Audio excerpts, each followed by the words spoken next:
Good evening. I hope you've had a wonderful day today. Welcome to BVJ's Bedtime Stories. My name is Big Voice J, and this is a show where we get you ready for a great night's sleep with some old familiar stories that you haven't heard in a while. Links to every story can be found in the show notes at our website, bedtimewithbvj.com. Tonight's story? The story of Aladdin, or the Wonderful Lamp. In one of the large and rich cities of China, there once lived a tailor named Mustafa. He was very poor. He could hardly, by his daily labor, maintain himself and his family, which consisted only of a wife and a son. His son, who was called Aladdin, was a very idle and careless fellow. He was disobedient to his father and mother, and would go out early in the morning and stay out all day, playing in the streets and public places with idle children of his own age. When he was old enough to learn a trade, his father took him into his own shop and taught him how to use his needle. But all his father's endeavors to keep him to his work were vain, for no sooner was his back turned than the boy was gone for that day. Mustafa chastised him, but Aladdin was incorrigible, and his father, to his great grief, was forced to abandon him to his idleness. He was so much troubled about him that he fell sick and died in a few months. Aladdin, who was now no longer restrained by the fear of a father, gave himself over entirely to his idle habits, and was never out of the streets from his companions. This course he followed till he was 15 years old, without giving his mind to any useful pursuit, or the least reflection on what would become of him. As he was one day playing in the street with his evil associates according to custom, a stranger passing by stood to observe him. This stranger was a sorcerer known as the African magician, as he had been but 2 days arrived from Africa, his native country.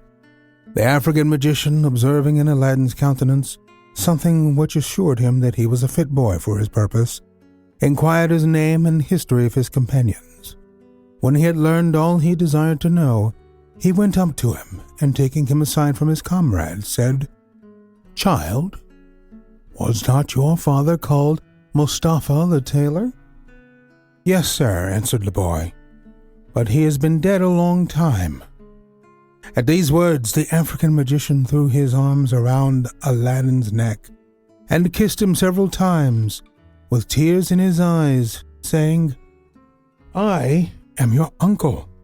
Your worthy father was my own brother. I knew you at first sight. You are so like him." Then he gave Aladdin a handful of small money, saying, "Go, my son, to your mother. Give my love to her. Tell her that I will visit her tomorrow, that I may see where my good brother lived so long and ended his days." "Mother," said he, "have I an uncle?" "No, child," replied his mother. "You have no uncle by your father's side or mine." "I am just now come," said Aladdin, "from a man who says he is my uncle and my father's brother. He cried and kissed me when I told him my father was dead, and gave me money, sending his love to you, and promising to come and pay you a visit, that he may see the house my father lived and died in." "Indeed, child," replied the mother, "your father had no brother, nor have you an uncle." The next day the magician found Aladdin playing in another part of the town, and embracing him as before, put 2 pieces of gold into his hand, and said to him, "Carry this, child, to your mother. Tell her that I will come and see her tonight, and bid her get us something for supper. But first, show me the house where you live." Aladdin showed the African magician the house, and carried the 2 pieces of gold to his mother, who went out and brought provisions, and considering she wanted various utensils, borrowed them of her neighbors. She spent the whole day in preparing the supper, and at night, when it was ready, said to her son, "Perhaps the stranger knows not how to find our house. Go and bring him if you meet with him." Aladdin was just ready to go when the magician knocked at the door, and came in loaded with wine and all sorts of fruits, which he brought for dessert. After he had given what he brought into Aladdin's hands, he saluted his mother and desired her to show him the place where his brother Mustafa used to sit on the sofa. And when she had so done, he fell down and kissed it several times, crying out, with tears in his eyes, "My poor brother, how unhappy am I not to have come soon enough to give you one last embrace." Aladdin's mother desired him to sit down in the same place, but he declined. "No," said he, "I shall not do that, but give me leave to sit opposite to it, that although I see not the master of a family so dear to me, I may at least behold the place where he used to sit." When the magician had made choice of a place and sat down, he began to enter into discourse with Aladdin's mother. "My good sister," said he, "do not be surprised at your never having seen me all the time you have been married to my brother Mustafa of happy memory. I have been 40 years absent from this country, which is my native place as well as my late brother's. During that time I have traveled into the Indies, Persia, Arabia, and Syria, and afterward crossed over into Africa, where I took up my abode in Egypt.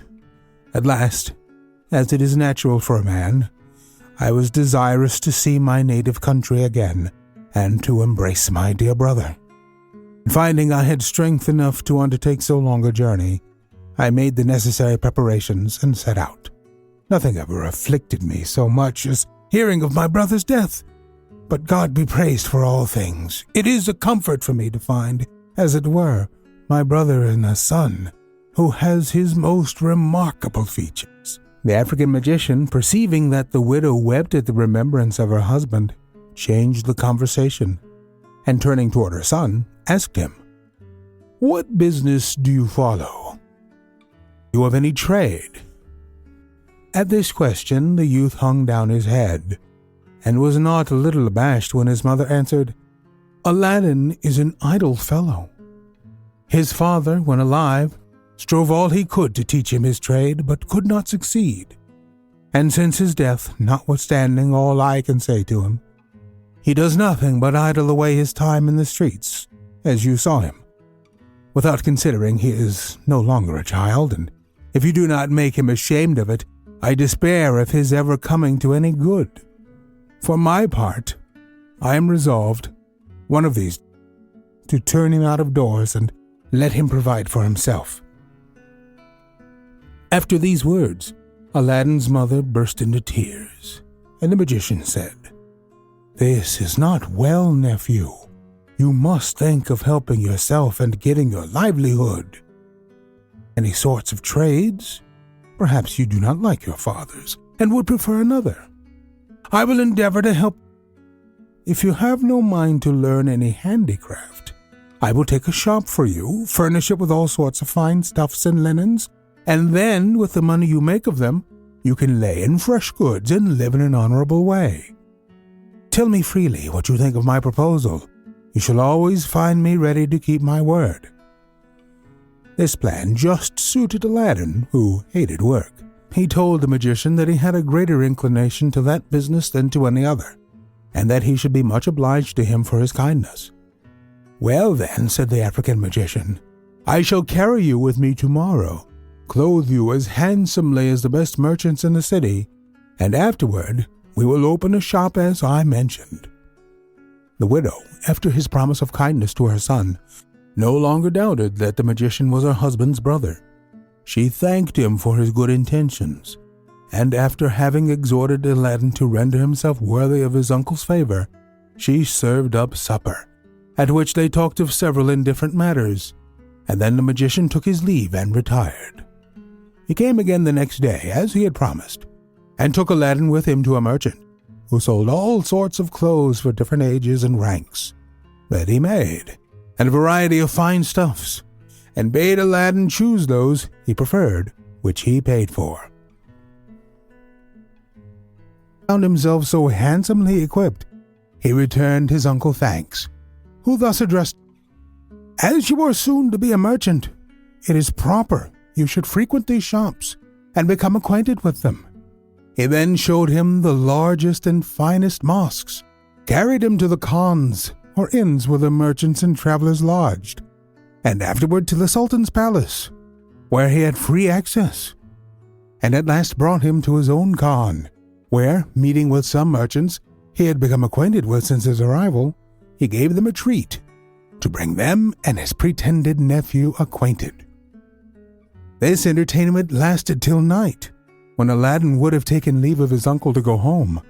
The magician would not let him go by himself, but conducted him to his mother, who, as soon as she saw him so well dressed, was transported with joy and bestowed 1,000 blessings upon the magician. Early the next morning the magician called again for Aladdin, and said he would take him to spend that day in the country, and on the next he would purchase the shop.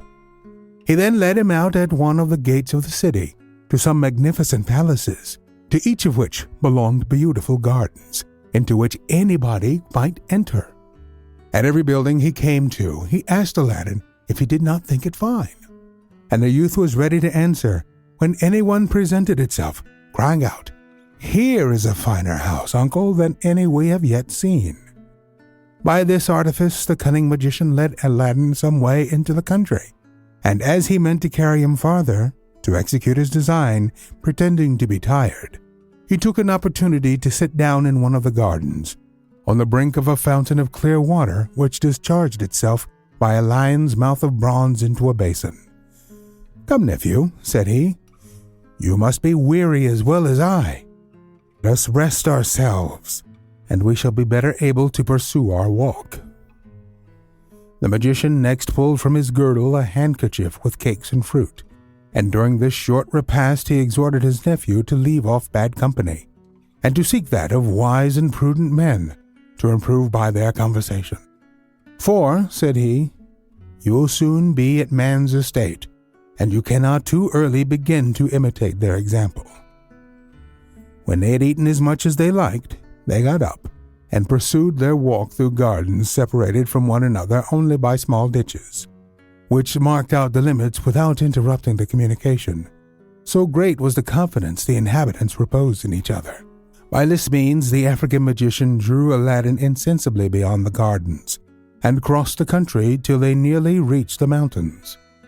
At last they arrived between two mountains of moderate height and equal size, divided by a narrow valley, where the magician intended to execute the design that had brought him from Africa to China. "We will go no farther now," said he to Aladdin. "I will show you here some extraordinary things, which, when you have seen, thank me for. But while I strike a light, gather up all the loose dry sticks you can see to kindle a fire with." Aladdin found so many dried sticks that he soon collected a great heap. The magician presently set them on fire, and when they were in a blaze he threw in some incense, pronouncing several magical words which Aladdin did not understand. He had scarcely done so when the earth opened just before the magician, and disclosed a stone with a brass ring fixed in it. Aladdin was so frightened that he could have run away, but the magician caught hold of him and gave him such a box on the ear that he knocked him down. Aladdin got up trembling and with tears in his eyes, said to the magician, "What have I done, uncle, to be treated in this severe manner?" "I am your uncle," answered the magician. "I supply the place of your father, and you ought to make no reply. But, child," added he, softening, "do not be afraid, for I shall not ask anything of you, but that, if you obey me punctually, you will reap the advantages which I intend you. Know then that under this stone there is hidden a treasure destined to be yours, and which will make you richer than the greatest monarch in the world. No person but yourself is permitted to lift this stone or enter the cave, so you must punctually execute what I may command, for it is a matter of great consequence both to you and to me." Aladdin, amazed at all he saw and heard, forgot what was past, and rising said, "Well, uncle, what is to be done? Command me, I am ready to obey." "I am overjoyed, child," said the African magician, embracing him. "Take hold of the ring and lift up that stone." "Indeed, uncle," replied Aladdin, "I am not strong enough. You must help me." "You have no occasion for my assistance," answered the magician. "If I help you, we shall be able to do nothing. Take hold of the ring and lift it up. You will find it will come easily." Aladdin did as the magician bade him, raised the stone with ease, and laid it on one side. When the stone was pulled up, there appeared a staircase about 3 or 4 feet deep, leading to a door. "Descend those steps, my son," said the African magician, "and open that door. It will lead you into a palace divided into 3 great halls. In each of these you will see 4 large brass cisterns placed on each side, full of gold and silver. But take care you do not meddle with them. Before you enter the first hall, be sure to tuck up your robe, wrap it about you, and then pass through the second into the third without stopping. Above all things, have a care that you do not touch the wall so much as with your clothes, for if you do, you will die instantly. At the end of the third hall, you will find a door which opens into a garden planted with fine trees loaded with fruit. Walk directly across the garden to a terrace, where you will see a niche before you, and in that niche a lighted lamp. Take the lamp down and put it out.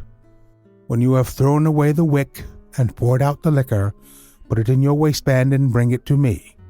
Do not be afraid that the liquor will spoil your clothes, for it is not oil, and the lamp will be dry as soon as it is thrown out." After these words, the magician drew a ring off his finger and put it on one of Aladdin's, saying, "It is a talisman against all evil, as long as you obey me. Go therefore boldly, and we shall both be rich all our lives." Aladdin descended the steps and, opening the door, found the 3 halls just as the African magician had described. He went through them with all the precaution the fear of death could inspire, crossed the garden without stopping, took down the lamp from the niche, threw out the wick and the liquor, and, as the magician had desired, put it in his waistband. But as he came down from the terrace, seeing as it was perfectly dry, he stopped in the garden to observe the trees, which were loaded with extraordinary fruit of different colors on each tree. Some bore fruit entirely white, and some clear and transparent as crystal, some pale red, and others deeper, some green, blue, and purple, and others yellow. In short, there was fruit of all colors. The white were pearls, the clear and transparent diamonds, the deep red rubies, the paler balas rubies, the green emeralds, the blue turquoises, the purple amethysts, and the yellow sapphires. Aladdin, ignorant of their value, would have preferred figs or grapes or pomegranates, but as he had his uncle's permission, he resolved to gather some of every sort. Having filled the 2 new purses his uncle had bought for him with his clothes, he wrapped some up in the skirts of his vest and crammed his bosom as full as it could hold. Aladdin, having thus loaded himself with riches of which he knew not the value, returned through the 3 halls with the utmost precaution, and soon arrived at the mouth of the cave, where the African magician awaited him with the utmost impatience. As soon as Aladdin saw him, he cried out, "Pray, uncle, lend me your hand to help me out." "Give me the lamp first," replied the magician. "It will be troublesome to you." "Indeed, uncle," answered Aladdin, "I cannot now, but as soon as I am up." The African magician was determined that he would have the lamp before he would help him up, and Aladdin, who had encumbered himself so much with his fruit that he could not get well at it, refused to give it to him till he was out of the cave. The African magician, provoked at this obstinate refusal, flew into a passion, threw a little of his incense into the fire, and pronounced 2 magical words, when the stone which had closed the mouth of the staircase moved into its place, with the earth over it in the same manner as it lay at the arrival of the magician and Aladdin. This action of the magician plainly revealed to Aladdin that he was no uncle of his, but one who designed him evil. The truth was that he had learned from his magic books the secret and the value of this wonderful lamp, the owner of which would be made richer than any earthly ruler, and hence his journey to China. His art had also told him that he was not permitted to take it himself, but must receive it as a voluntary gift from the hands of another person. Hence he employed young Aladdin, and hoped by a mixture of kindness and authority to make him obedient to his word and will. When he found that his attempt had failed, he set out to return to Africa, but avoided the town, lest any person who had seen him leave in company with Aladdin should make inquiries after the youth. Aladdin, being suddenly enveloped in darkness, cried and called out to his uncle to tell him he was ready to give him the lamp, but in vain, since his cries could not be heard. He descended to the bottom of the steps with the design to get into the palace, but the door, which was opened before by enchantment, was now shut by the same means. He then redoubled his cries and tears, sat down on the steps without any hopes of ever seeing light again, and in an expectation of passing from the present darkness to a speedy death. We'll return with our story on our next episode. I want to remind you that we're always on the hunt for great stories such as this one to feature on the show. And if you know of any, you can email me, bigvoicej@gmail.com. We've got a YouTube channel, tiny.cc/BVJ Bedtime. Remember to leave us a review on iTunes. It helps to spread the word that we're putting people to sleep every single night.